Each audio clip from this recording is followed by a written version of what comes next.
Well, another thing that we sometimes do on our communion Sundays is something a little bit different. Sometimes we have a normal sermon during our first Sunday of the month service, but sometimes we also do something a little bit different. And today I decided that we needed to have sort of a reminder of something that we practice in our church and have practiced for many years. But if you are a newcomer, you might be ignorant of why we do what we do in our church. And part of that has to do with the philosophy of ministry we have for our children's ministry. As a church, concerning officially gathering together on a Sunday morning, we began in 2003. Unofficially, we began as a church even before that. But in the early days of our church, something that we commonly did during the main service, during this preaching time, is we had all of the kids go back to a separate time that we called children's church. And after doing that for a while, the leadership began to talk about doing it a different way. And that is having the children sit with their parents in big people church, in the main service during the sermon. I know growing up in the church as a kid, that's the boring part of church, right? When you're a kid listening to the sermon that's for adults. But the leadership of the church really believed that there was a reason that we wanted to move that direction. Not that other churches are wrong for having a children's church. That's each church's decision. But we very deliberately want our nursery available for those who are still in diapers and up to about age 4 to 5. But beyond that age, we deliberately want kids with their parents in big people church. And Leah and Vincel were both a part of our children's ministry during the time of us making that decision. And so because of that, I want to have just a little bit of an interview time with them to just kind of get you on the same page that we are concerning our children's ministry. And we hope that this will be a help to y'all. One of the books that we read many years ago, one of y'all would hold this book up. It's called Parenting in the Pew, or From the Pew. Which one? Parenting in the Pew. Yeah. And that's something that just really began to maybe convict us is too strong of a word, but really just made us think differently. And so just for a few minutes, just want to interview Vincel and Leah about this.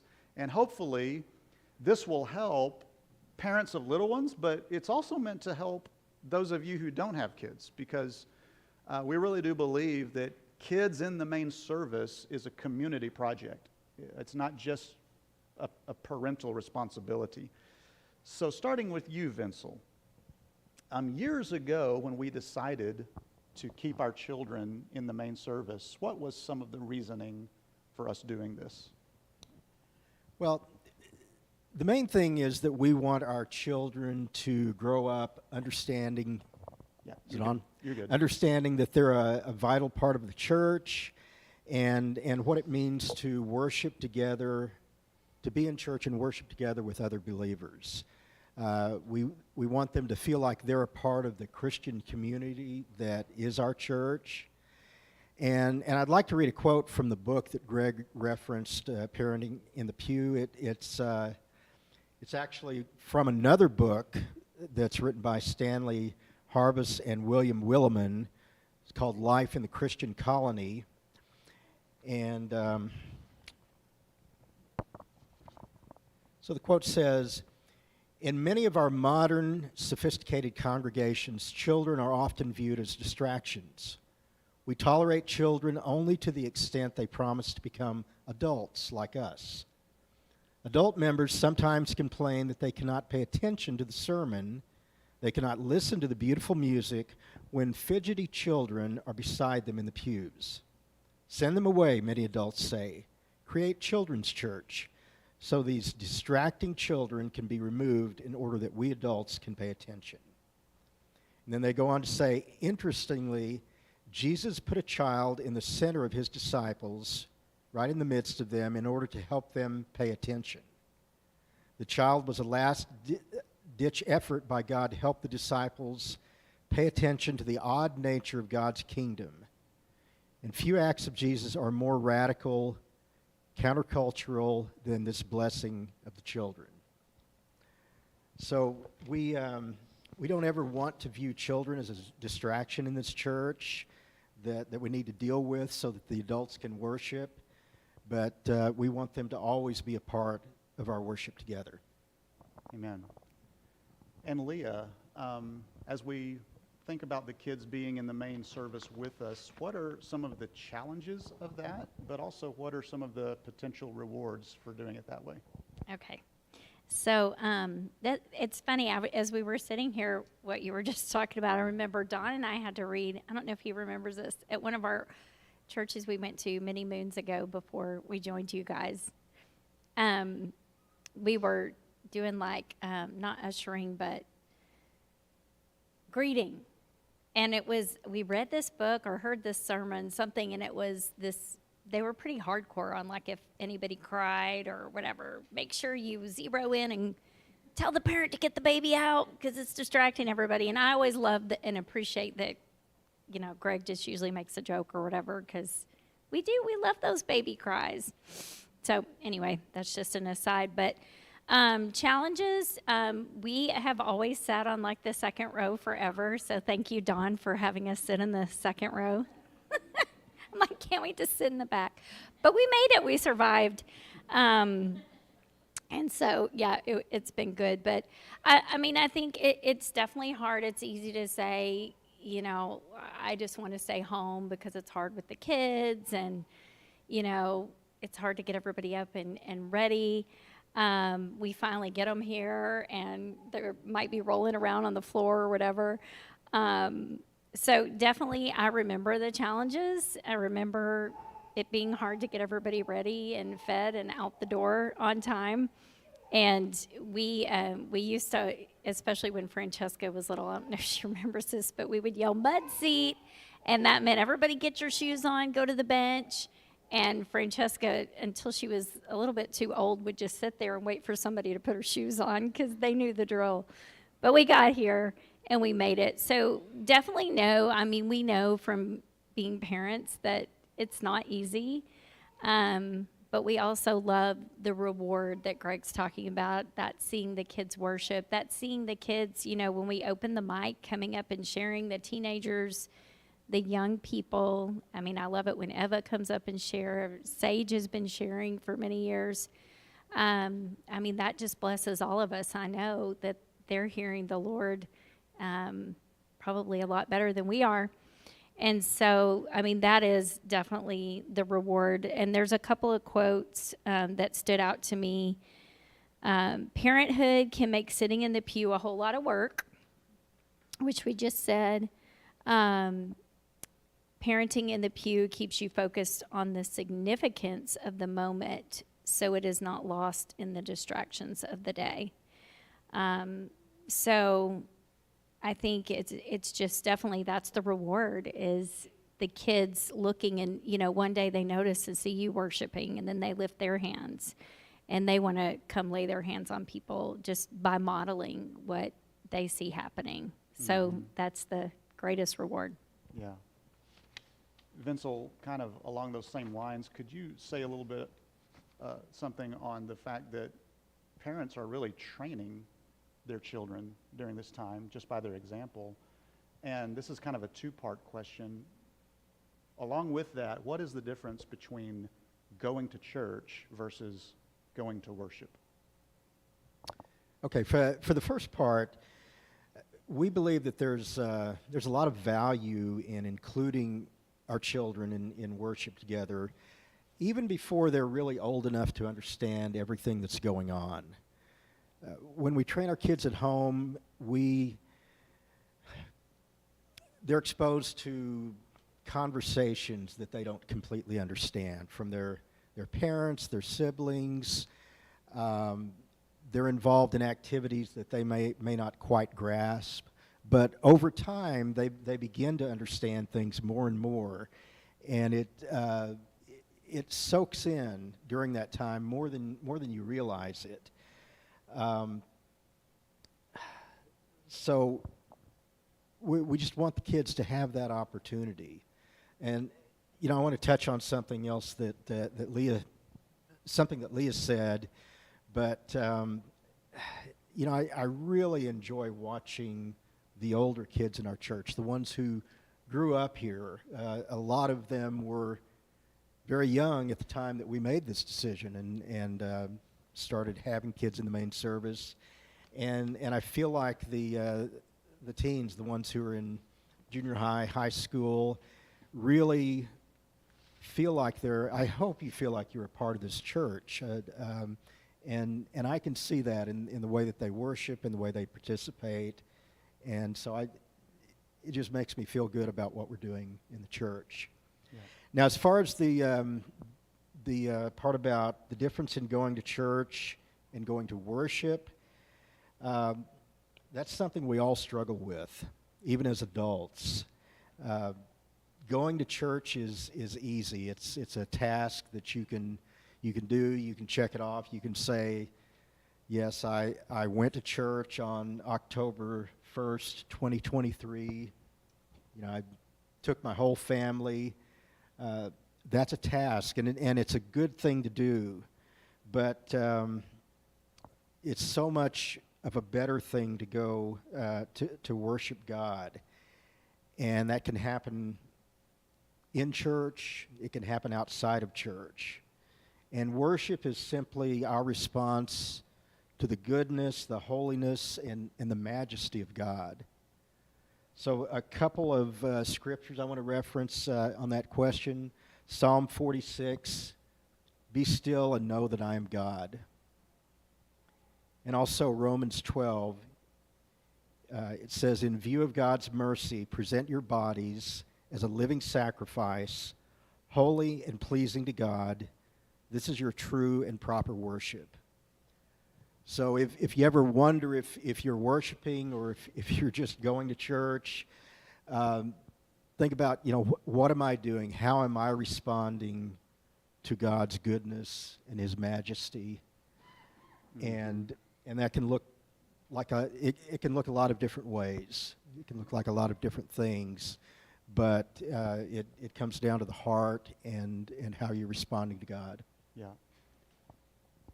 I know I'm not the one being interviewed, but if I could just add something to that aspect of parents training their children is similar to what Vincel just said. So much of that is unofficial. You would never think you're training your children, but as your kids get older, they will remember things like, there was a Sunday that Daddy got down on a knee and was praying. Or there was a Sunday when I looked over at Mommy and she wiped tears from her eyes. Or there was a Sunday when Daddy led out in prayer. And when our kids see that year after year after year, we are discipling them. Even before there's an explanation as to what any of those things mean. And so even when children are 5, 6, 7 years old, just them watching Mom and Daddy lift their hands or close their eyes, that speaks volumes to them. And I'm also just thinking, one of the reasons that children being in here during the sermon time is a community project is because there's a couple of things going on. First of all, this is an opportunity for parents to teach their kids how to sit still in a service. And some kids get that pretty quick.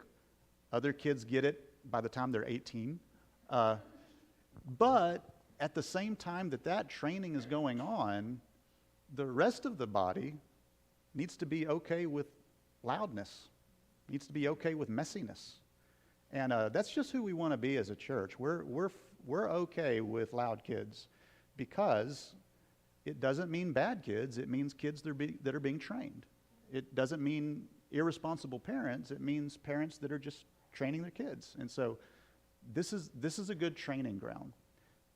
Leah, the book mentions that there's a difference between a worship experience and a worship service. Yes. Maybe if you could talk something about that, and why would it be frustrating for us to expect our kids to come to a worship experience? Right. Okay. So yeah, I'm just actually going to read a little bit from the book here. The meaning of worship. It's not a refueling to get us through another week. Worship is not a system of traditions built up over many years of congregational life until everyone feels comfortable. Worship is not a time to unwind and relax and tune out or take a mental vacation. It's not an hour of Christian entertainment. That's what I think of a lot too is, I mean, it's great. It's fun to go, sometimes to bigger worship services, maybe on a Saturday night or whatever, and they have great entertainment. But as long as we don't get caught up in that, right, and let it be entertainment. It is not what makes us good people, faithful Christians, or successful parents. Worship is not designed as a commodity to sell or a storefront window to attract shoppers to come on in.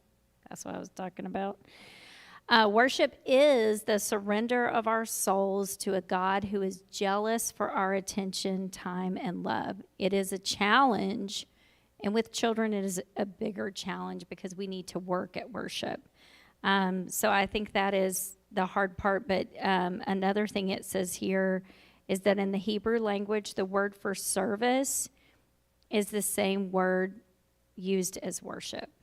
So choosing not to be distracted, being that example, trying to really tune in on what God is saying. Let's see. Children learn that prayer is important when they see their parents making it a priority. They learn to give generously when they see their parents give. They sing and worship when they see their parents doing it. So just, again, having that opportunity to see that, mom and dad are really worshiping. What does that mean? And like Greg said, how is that different than just going through the motions? I hope it's okay if I read something else. I love this book called Children of the Supernatural. Has anybody read that book? Did you read that book, Greg? Okay, I love that book. If you haven't read it, it's really good. April, you'd probably like it. It's written by Jennifer Toledo, and I think she was like a missionary. The foreword is by Bill Johnson, so it's a good, not a crazy book. But anyway, one of my favorite things, I read this to my girls when I read this book years ago. I have to get my lookers out here. And anyway, I'm just going to read a little bit about this. Basically, they were at a summer camp, and there was a little girl who actually was a little bit too young for this group, but they were probably small like us and kind of bled into other age groups. And so Megan was at summer camp when she was 5 years old, and the author writes, each summer I would return to the same place in Canada to minister to a group of children from all over that region. During one of my sessions with the older kids, I began to challenge them to start dating God. Jokingly, I suggested that if they spent as much time dating God as they did talking with their friends about the boy or girl they liked, they would have an awesome breakthrough in their walk with the Lord. I challenged them to set aside time to spend alone with God and make it special and really get to know Him. I wouldn't find this out until the next year when I returned, but Megan took my challenge very seriously, and this is what unfolded. I'm not going to read the whole thing, but just a little. Megan was 5 years old, and she was too young for my class, but came anyway with her older brother. So basically, she hears her saying this, and she decides, I want to have a date with Jesus. And so her parents realized how serious she was because she cleaned her room really nicely, and she got prepared. She took a bath, put on her best dress, and asked her mom and dad if she could use real food and a candle for the date. She wanted to make it special for Jesus. Her mother thought that was a little extreme, so she was like, hey, you can have some fake food and a candle that's unlit. So she was a little disappointed, but she's like, okay, I guess Jesus won't mind. So she put up her little table in her room, decorated the table. Every detail was just perfect. And then she went out to her family and she said, hey, please don't disturb me because I'm ready. Jesus is going to come and see me.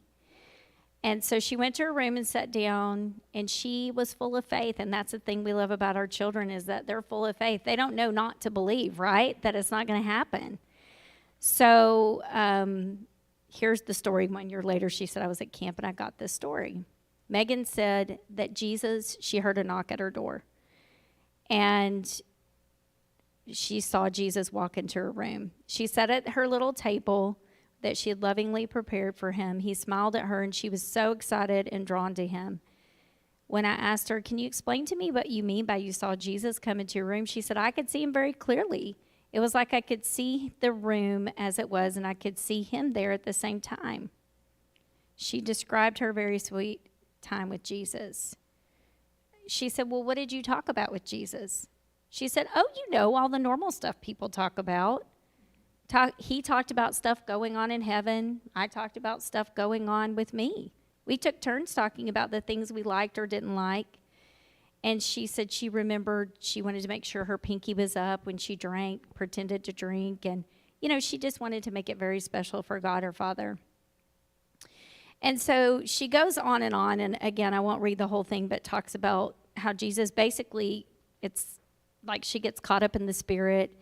And it's a really cool story. Again, I won't take the time, but if you don't know this book, you should get it, because the book is full of stories of children, little children, teenagers that have had encounters with God where they've been in stores and they knew they were supposed to talk to somebody or pray for somebody that got healed.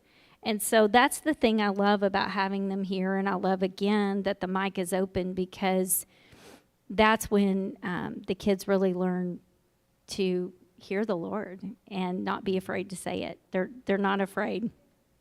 And saying, oh, is it me? And even if it is us, as long as it's, an exhortation, it's really not going to hurt. Step out in faith. But anyway, it's a good book. So. Thank you, Leah. Kind of a final question, and either one of you can jump on this as you want to. For parents specifically, could y'all give maybe a tip or two concerning getting ready for church and how to do that as simple and stress-free as possible?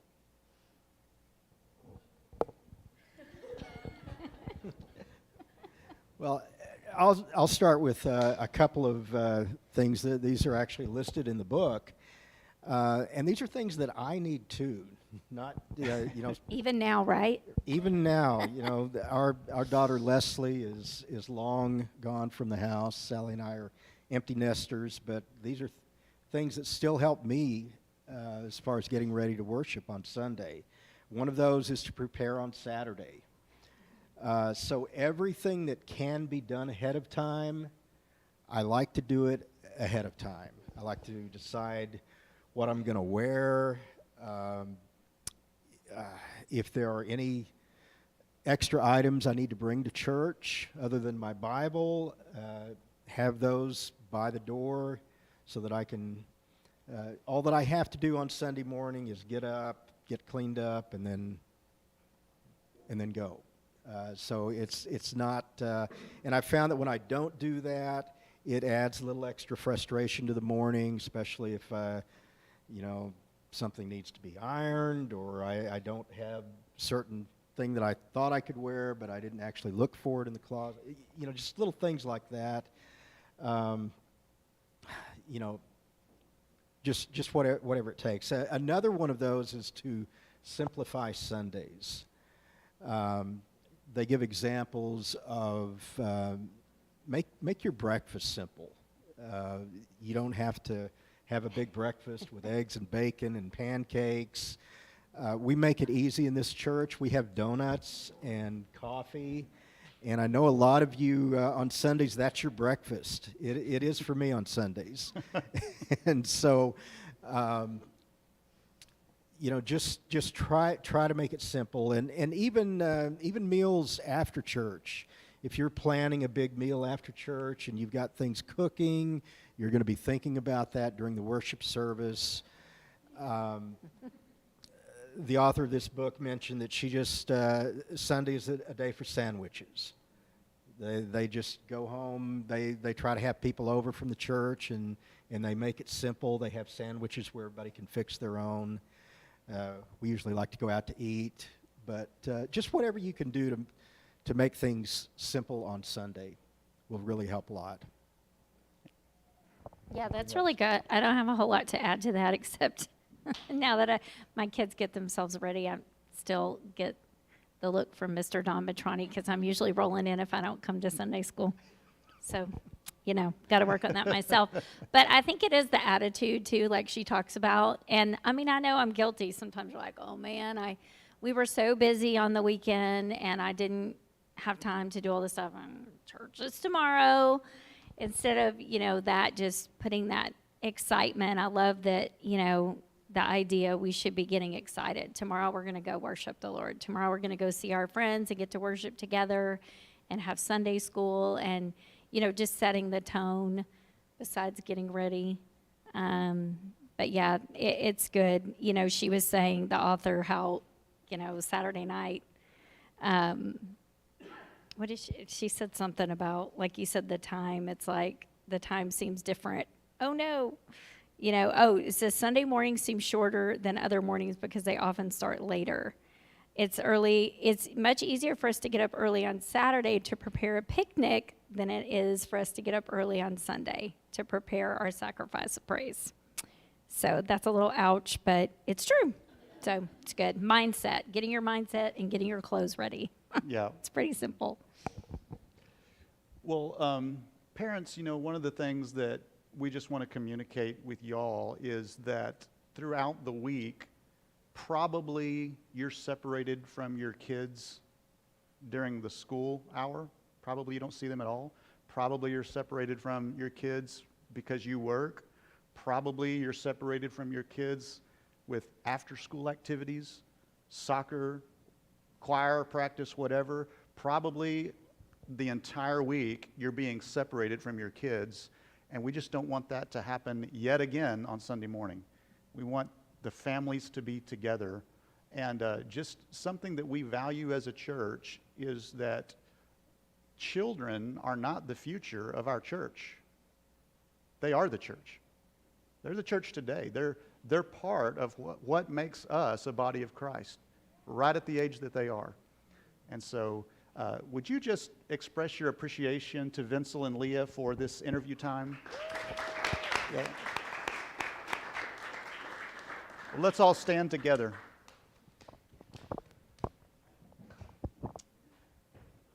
We'll go ahead and take the hand of someone next to you. Just want to leave us with a benediction this morning. May the abiding presence of the Holy Spirit go with you until we meet next time. May you go in the love and the grace of our Lord Jesus Christ, and may you leave here changing the world, starting